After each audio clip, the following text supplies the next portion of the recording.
Video आज आम जाना थ्री फेज सप्लाई कौन आउ सिंगल फेज सप्लाई कौन। तो टोटाल वीडियो रे आम पूरा बेसिक क्लियर हवा जे फेज कौन न्यूट्रल कौन डिस्ट्रीब्यूशन लाइन कौन आ सिंगल फेज रो व्यवहार कौट हो थ्री फेज रो व्यवहार कौट हो। तो एमती माने ना जो मैंने खाली इलेक्ट्रिकल बैकग्राउंड रू बिलंग कर जानवे यहाँ ए भिडटा एमती बनिया हम जो मन कि जहाँ को इलेक्ट्रिकल विषय किसी धारणा ना तार किसी नॉलेज एथे हम जे हाँ मु घरे जो सिंगल फेज सप्लाई यूज कर धान मिल हो कि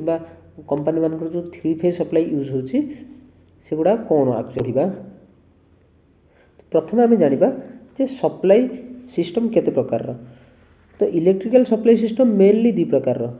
ये दुईटा जाक मिसेकी गोटे हूँ एसी सिस्टम आउ यहाँ हूँ डीसी सप्लाई सिस्टम। क्लियर। तो आम जेहेतु सिंगल फेज आउ थ्री फेज पढ़ुचे से डीसी टाक पढ़ियानी खाली यही सिंगल फेज एसी सिस्टम आउ थ्री फेज एसी सिस्टम विषय आम पढ़ा। एसी सिस्टम दी भाग विभक्त गोटे हूँ सिंगल फेज एसी सिस्टम आउ गोटे हूँ थ्री फेज एसी सिस्टम। एबे जानिबा फेज कौन आउ न्यूट्रल कौन। एमती गोटे वायर अच्छी यहाँ हूँ फेज वायर आउ गोटे वायर थी गोटे हूँ न्यूट्रल वायर। फेज को पी रे डिनोट करा जाए और न्यूट्रल को एन रे डिनोट करा जाए माने ता सिंबल सब। तो फेज वायर को फेज भी कहि परिबा फेज रो स्पेलिंग कौन PHAS फेज किंबा आकु आउ कौन कह जाए लाइव वायर मध्य कह जाए लाइव LIV। न्यूट्रल को कौन कह जाए रिटर्न वायर मध्य कह जाए RETURN रिटर्न। तो कौन हुए ना फेज वायर कौन ना जो वायर रे वोल्टेज थाए से गुड़ा को आम फेज वायर कहे। एक्चुअली एमती जब इंजीनियरिंग एंगल रू देखिबो ताले फेज रो माने होची गोटे एंगल। क्लियर। तो सिंगल फेज एमती तार जदि गोटे सिंगल फेज माने गोटे वेव मीन्स एटा धर ओमेगा टी आ एटा धर आमर तार एम्पलीट्यूड। तो यहीटा गले यहीटा समस्ते जापर केवल जो मैंने technical pure technical background belong कर ही ये जिनटा को जापर से ये एंगल रू न जाकि इंजीनियरिंग एंगल रू न जाकि मु गोटे कॉमन एंगल रू बुझुची जोटा कि समस्ते बुझीपारे। से फेज कौन गोटे तार अच्छी सेटा हूँ फेज रे डिनोट कराई गोटे तार अच्छी जोटा हूँ न्यूट्रल रे डिनोट कराई। तो फेज कौन जो थे वोल्टेज थाए माने जो तारटा को आमको छुईले करेन्ट मारे सेटा हूँ फेज माने से तार रे किसी वोल्टेज अच्छी जहाँ फल कि से वोल्टेज जो किसी करेन्ट फ्लो हो पार सेटा है फेज। और न्यूट्रल कौन एथिरे जीरो वोल्ट थाए एथिरे किसी वोल्टेज न थाए एथिरे कौन ना ये फेज रे धर आम ये आक्रस रे गोटे बल्बटे लगेदेले गोटे बल्बटे लगेदेले तो करेन्टटा कौन ये बल्ब देकी फ्लो है माने एथुरु जो वोल्टेज जो करेन्टटा फ्लो होची करेन्ट को रिटर्न पाथ दोची कौन ये न्यूट्रल। ता माने न्यूट्रल होची कौन जीरो वोल्ट थाए से न्यूट्रल को धरले हमको करेन्ट मारियन किंतु फेज को धरले हमको करेन्ट मारियो। क्लियर। फेज कौन न्यूट्रल कौन बुझेला। एबे आमे जानिबा सिंगल फेज एसी सप्लाई कौन। देख सिंगल फेज एसी सप्लाई कौन ना आमर घरे एमती मोटरटे आम लगे मोटर कौन गोटे सिंगल फेज मोटर धर फैन मोटर कथा पाल गोटे फैनटे लगे फैन रे मोटर अच्छी फेज देले न्यूट्रल देले आउ एथुर को आर्थिंग भी दिया होची जोटा आर्थ वायर आर्थिंग आम दे सेफ्टी पर्पज ना फेज न्यूट्रल थाए यहाँ हूँ सिंगल फेज माने सिंगल फेज को से कह जाए कौन टू वायर सिस्टम कहीं दीटा वायर फेज आ न्यूट्रल से टू वायर सिस्टम आपको कह जाए। क्लियर। एबे जानिबा थ्री फेज सिस्टम कौन। देख सिंगल फेज रे कौन गोटे फेज थिला सिंगल फेज रे फेज गोटे थिला किंतु थ्री फेज रे कौन ना फेज तीन टा थिबो फेज 1 फेज 2 फेज 3। फेज 1 को कौन कह जाए आर फॉर रेड। फेज 2 को कौन कह जाए वाई फॉर येलो YELLOW आउ P3 कौन ब्लू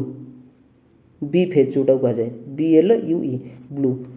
मीन्स जदि गोटे केबुल नब केबुल तीन टा तार थी थ्री फेज से यूज कराई से तार कलर थी आर फेजटा हूँ रेड कलर थी से तार वाई फेजटा हूँ से तार येलो कलर हो आ ब्लू फेजटा हूँ से ब्लू कलर हो कलर कोडिंग एमती यूज करा जाए। क्लियर। तो थ्री फेज सप्लाई रे एमती तीन टा फेज थाए तेणुक जदि खाली तीन टा फेज थी ना सेटा कहवा three phase three wire system. जदि एथरे आ गोटे न्यूट्रल आम आड करदबा ताहले एटा हो एन जदि एमती कलर कोड देखिए एन रो कलर कोड होची कौन ब्लैक न्यूट्रल रो कलर कोड होची ब्लैक। क्लियर। तो थ्री फेज सिस्टम ताहले कौन जदि तीन टा फेज अच्छी ताको थ्री फेज सिस्टम कहया। थ्री फेज सिस्टम कौन दी प्रकार गोटे three phase three wire system माने खाली तीन टा फेज थी आ three phase four wire system कौन three phase four wire system हेल्ले तीन टा फेज थी गोटे सहित न्यूट्राल थी three phase four wire system clear ताहले एगुड़ाक ए कौटी व्यवहार होची चलो से जिनसा आम बुझा धर आमर गोटे डिस्ट्रीब्यूशन लाइन अच्छी डिस्ट्रीब्यूशन लाइन कौन मुझे कहि धर आमर गोटे ट्रांसफॉर्मर एपटू एमती आसी 11 केवी 11 किलो भोल्ट माने 11,000 भोल्ट क्लीयर एठी गोटे एमती ट्रांसफॉर्मर लगी ये तीन टा जाक फेज आसिक एथे लगी एठी आ गोटे ट्रांसफॉर्मर लगी एपटू ट्रांसफॉर्मर स्टेप डाउन करके 11 केवी को माने 11,000 भोल्ट को 440 भोल्ट करुचे क्लीयर 440 भोल्ट करके एपटे कना चारिटा वायर बाहर माने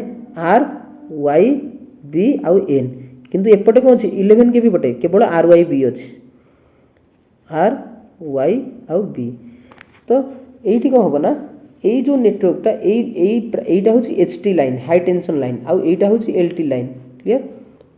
माने यहीटा हूँ जो 440 भोल्ट एपटे आम कौन गोटे न्यूट्राल वायर यूज करछे किंतु एपटे न्यूट्राल यूज होनी तामाने ये जो एच टी लाइन रे हमरो जो थ्री फेज थ्री वायर सिस्टमटा हमरो मेनली एच टी लाइन रे यूज हुए आउ थ्री फेज फोर वायर सिस्टमटा मेनली हमरो डिस्ट्रीब्यूशन पे यूज हुए जोटा हमरो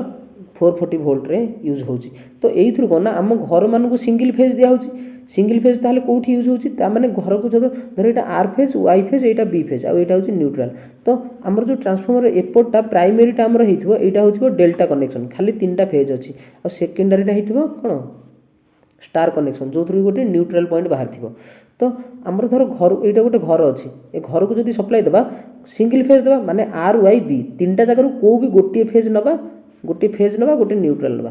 हे गला गोटे घर को सप्लाई गला आउ गोटे घर अछि सेंदी एथरु धर एटा धर आर फेज रु नै आ गोटे को नबा वाई फेज रु गोटे नबा आउ न्यूट्रल नबा आउ गोटे धर घर अछि सेंदी बी फेज रु गोटे नबा आउ न्यूट्रल नबा माने सप्लाई जेंती सब आड़ी की समान भाग रे बांटी की दिया हबो जेंती किछ अनबालांस न हुए सेही हिसाब रे धर तम गली साई मानकर देखिथिबो साई मानकर एमिति तमरो तीनटा लाखे चारिटा लाखे एमिति कंडक्टर जाइथिबो एमिति इलेक्ट्रिक पोल पाखरे एटा धर इलेक्ट्रिक पोल अछि एठी कहा घर अछि ताको घर को जदी सप्लाई दिया होथिबो एटा धर न्यूट्रल रु गोटे आस्थि आ एई जो तीनटा जाक फेज रु को भी गोटे फेज रु गोटे दिया हिथिबो तेमि सेमिति टोटल गां रे जेतेटा घर थिबो